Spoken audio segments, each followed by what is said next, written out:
Hello and welcome guys, स्वागत है आपका एक बार फिर से कॉमर्स की गली में।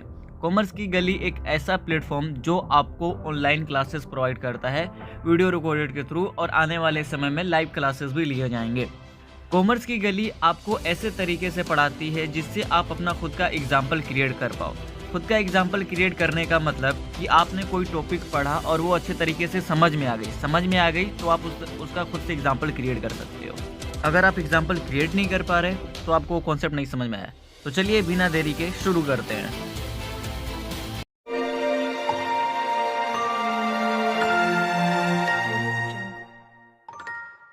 इस वीडियो में हम जिस टॉपिक पर बात करने वाले हैं वो टॉपिक का नाम है अकाउंट्स या फिर final accounts to be prepared by non profitable organisation.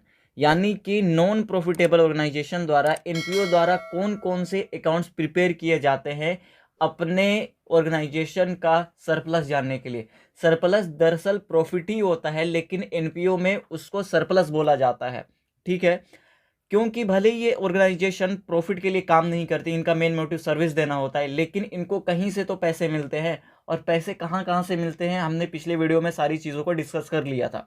ठीक है, तो उन पैसों का आना और उन्हीं पैसों से एक्सपेंसेस करना, तो जो कितना मिला और कितना एक्सपेंस किया उसके बाद अपने को एंड रिजल्ट प्रॉफिट कितना मिला यानी कि सरप्लस कितना है उसको जानने के लिए ये ऑर्गेनाइजेशन भी अपने अकाउंट्स प्रिपेयर करती है। तो कौन कौन से अकाउंट्स प्रिपेयर करती है वो देख लेते हैं। तो सबसे पहला अकाउंट जो ये की प्रिपेयर करती है वो receipt and payment account, receipt and payment account. दूसरा अकाउंट प्रिपेयर करती है इनकम एंड एक्सपेंडिचर अकाउंट। तीसरा जो अकाउंट नहीं है ये एक आर्थिक चिट्ठा यानी कि फाइनल अकाउंट बोला जाता है, और ये सब भी फाइनल अकाउंट ही है। ठीक है, और ये डेली बेसिस पे अपना अकाउंट भी करते रहते हैं, अकाउंटिंग करते रहते हैं, लेकिन फाइनल अकाउंट ये सारी चीज़ें। तो मेन अकाउंट यही प्रिपेयर करते हैं, receipt and payment account, income and expenditure account और बैलेंस शीट। ठीक है, ये ऑर्गेनाइजेशन ट्रायल बैलेंस भी प्रिपेयर करती है। क्या चीज़? ये ऑर्गेनाइजेशन ट्रायल बैलेंस भी प्रिपेयर करती है। ट्रायल बैलेंस क्यों प्रिपेयर की जाती है आप बताओ मेरे को, कि हम क्या चीज़, हम प्रॉफिटेबल ऑर्गेनाइजेशन में ट्रायल बैलेंस क्यों प्रिपेयर करते थे? ताकि न्यूमेरिकल एक्यूरेसी की जांच हो सके, न्यूमेरिकल एक्यूरेसी को चेक किया जा सके। न्यूमेरिकल एक्यूरेसी क्या होता है कि हमने अमाउंट सही लिखा है ना डेबिट साइड में और क्रेडिट साइड में, और दोनों साइड का टोटल सेम आ रहा है कि नहीं। तो उसी तरह ये ऑर्गेनाइजेशन भी ट्रायल बैलेंस प्रिपेयर करती है ताकि अपना डेबिट साइड और क्रेडिट साइड के टोटल सेम आ सके और उसको चेक किया जा सके कि सेम आ रहा है या नहीं। ठीक है, अब रिसिप्ट एंड पेमेंट अकाउंट क्या होता है हम 3 वीडियोस लेके आएंगे इस अकाउंटिंग के रिगार्डिंग। पहला रिसिप्ट एंड पेमेंट अकाउंट जो कि ये वाला वीडियो है, अगला वीडियो आएगा वो इनकम एंड एक्सपेंडिचर अकाउंट के लिए होगा, और उसके बाद जो आएगा वो बैलेंस शीट के लिए होगा। ठीक है, तो आज जिस पर बात करने वाले हैं वो रिसिप्ट एंड पेमेंट अकाउंट है। तो रिसिप्ट एंड पेमेंट अकाउंट क्या होता है इसको समझते हैं।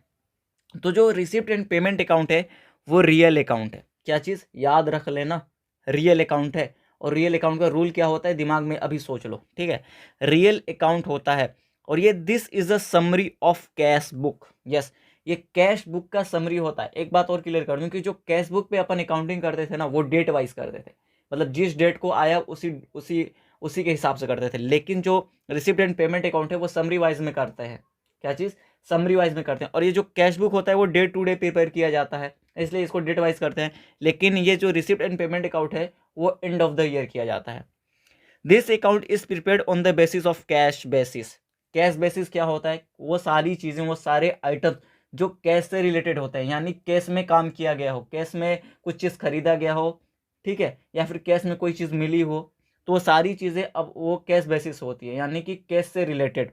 तो ये भी कैश से रिलेटेड होता है, यानी कैश बेसिस पे काम करता है। और जो सारी चीज़ें कैश से रिलेटेड नहीं है, नॉन कैश आइटम है, उनका लेखा इसमें नहीं किया जाता है, उनकी अकाउंटिंग इसमें नहीं किया जाता है। रिसिप्ट एंड पेमेंट अकाउंट में सबसे खास बात क्या होती है भाई? क्या चीज़? रिसिप्ट एंड पेमेंट अकाउंट में सबसे खास बात ये होती है कि जो ट्रांजेक्शन्स हैं, जो आइटम्स हैं, जिसका हम अकाउंटिंग कर रहे हैं, जिसका हम ट्रीटमेंट कर रहे हैं, ठीक है, जिसको हम रिटन डाउन कर रहे हैं, लिख रहे हैं, वो सारी चीज़ें भले ही वो कैपिटल नेचर के हों, क्या चीज़? भले ही वो कैपिटल नेचर के हों या फिर रेवेन्यू नेचर के, वो सभी चीज़ों को इस अकाउंट में लिखा जाता है।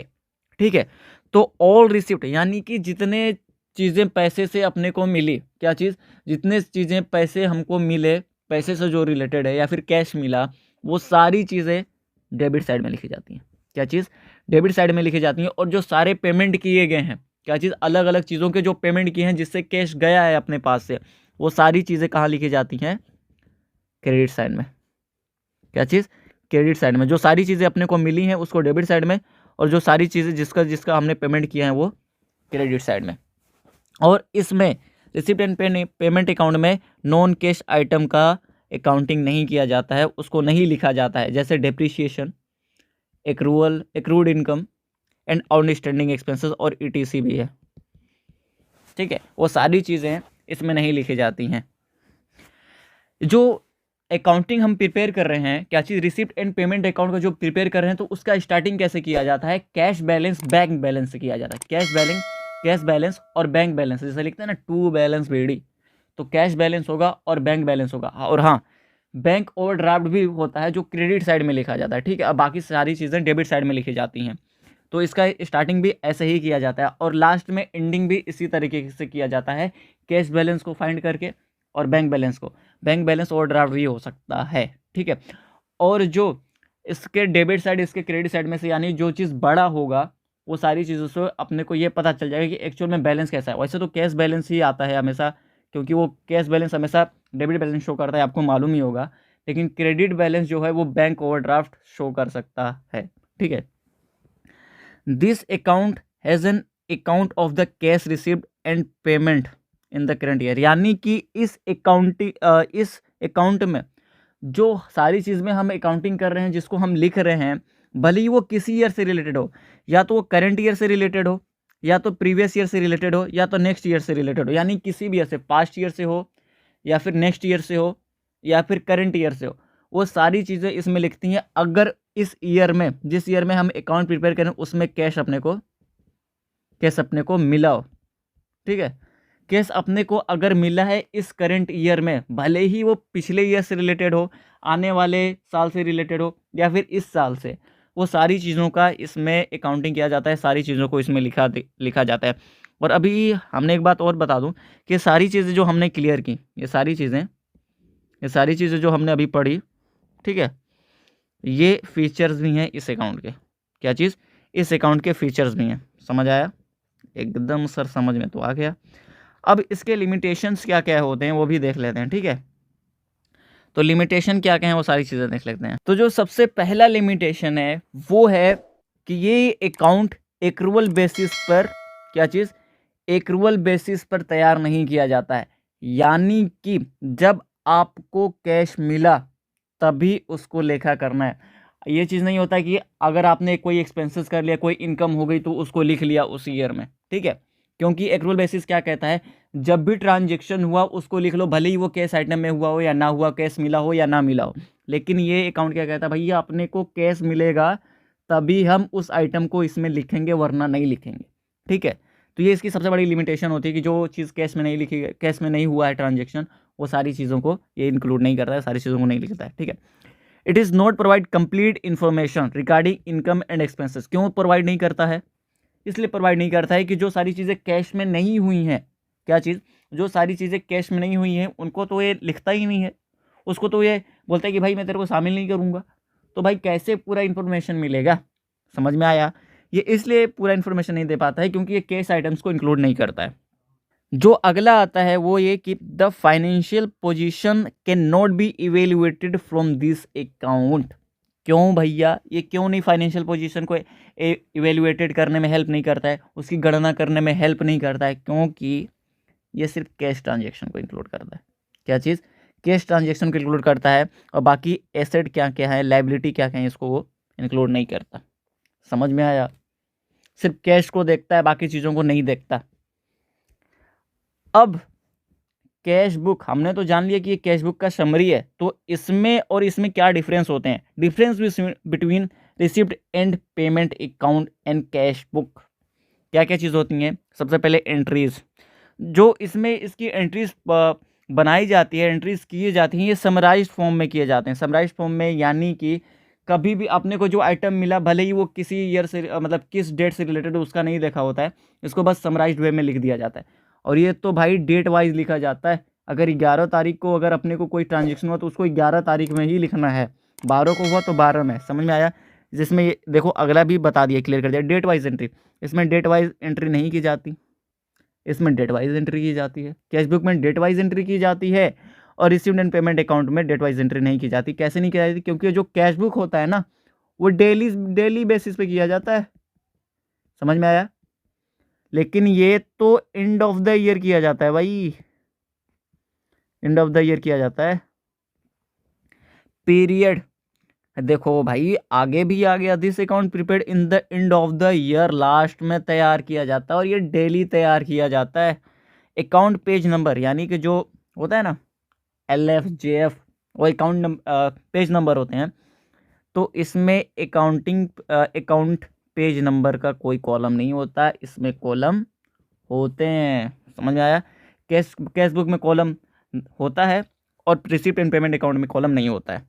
इंस्टीट्यूशंस ऑर्गेनाइजेशन, ये जो रिसिप्ट एंड पेमेंट अकाउंट है वो सिर्फ नॉन प्रॉफिटेबल ऑर्गेनाइजेशन ही प्रिपेयर करती है। क्या चीज़? जो रिसिप्ट एंड पेमेंट अकाउंट है वो सिर्फ नॉन प्रॉफिटेबल ऑर्गेनाइजेशन ही प्रिपेयर करती है, जबकि कैश बुक सारे ऑर्गेनाइजेशन प्रिपेयर करते हैं, भले ही वो प्रॉफिटेबल ऑर्गेनाइजेशन हो या फिर नॉन प्रॉफिटेबल ऑर्गेनाइजेशन हो। साइड, इसके लेफ्ट साइड में रिसीविंग पार्ट होता है। रिसीविंग साइड यानी कि सारे कैश जो आ रहे हैं वो ये लेफ्ट साइड में होते हैं, जो सारी चीज़ें पेमेंट किए जा रहे हैं, जिससे कैश जा रहा है वो किस साइड में होते हैं? राइट साइड में। इसके in this left part there is a debit side और राइट पार्ट में होता है क्रेडिट साइड। ये तो इसमें भी वो तो कौन नहीं जानता भाई, कॉमर्स के स्टूडेंट है तो कौन नहीं जानता। अब बात करते हैं फॉर्मेट, यानी कि रिसिप्ट एंड पेमेंट अकाउंट का फॉर्मेट कैसे बनता है। तो देखो रिसिप्ट साइड डेबिट साइड में है, अमाउंट पेमेंट अमाउंट, यानी कि 4 कॉलम होते हैं, ठीक है। सबसे पहले स्टार्टिंग किससे होता है? मैंने बताया था to balance BD, cash in hand यानी कैश बैलेंस से और बैंक बैलेंस से। अगर ओवरड्राफ्ट है तो क्रेडिट साइड में जाएगा। टू सब्सक्रिप्शन, मैंने बताया था कि इसमें जिस ईयर पैसा मिला हो उस ईयर अकाउंटिंग की जाती है, उसको उस ईयर लिखा जाता है, भले ही वो किसी पिछले साल से रिलेटेड हो, आने वाले साल से रिलेटेड हो या फिर करेंट ईयर से रिलेटेड हो, उसका ट्रीटमेंट किया जाता है, उसको लिखा जाता है। For last year, for current year, for next year.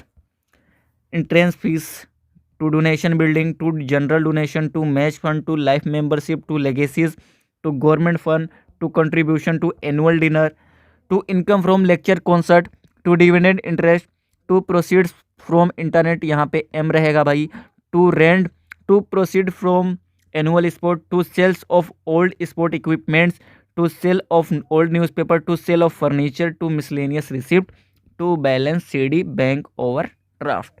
ये सारी चीज़ें डेबिट साइड में आती हैं, यानी डेबिट साइड में वो सारी चीज़ें जिससे अपने को कैश मिला हो। और क्रेडिट साइड में यानी पेमेंट साइड में बाय बैलेंस CD बता दिया, बैंक ओवरड्राफ्ट है तो by annual sport expenses, by salary wages, rent, rates and taxes, sport equipments, insurance, furniture purchase, audit fees. क्या होता है कि हम जो अकाउंटिंग कर रहे हैं वो अकाउंटिंग हमने सही किया या गलत किया, उसको चेक कराने के लिए ऑडिटर्स के पास भेजा जाता है, ऑडिटर्स चेक करता है तो वो भी फीस चार्ज करता है, तो उसका fees. By printing and stationery, wages, payment and creditors, book purchase, bank charge, water, electricity, sorry भाई ये कहाँ से आ गया, post and telegram and courier, ठीक है। Transport expenses, maintenance expenses, annual dinner expenses, price fund investment, percentage invest purchase, miscellaneous expenses, by balance CD, cash balance और bank balance. ये हमने देख लिया फॉर्मेट। आने वाले वीडियो में हम बात करेंगे इनकम एंड एक्सपेंडिचर अकाउंट की, ठीक है। तो भाई यहीं पे आज का वीडियो ख़त्म करते हैं। आई होप आपको सारी चीज़ें समझ में आई होंगी।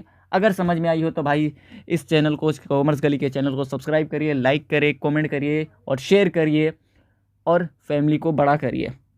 तो take care, bye bye, have a nice day.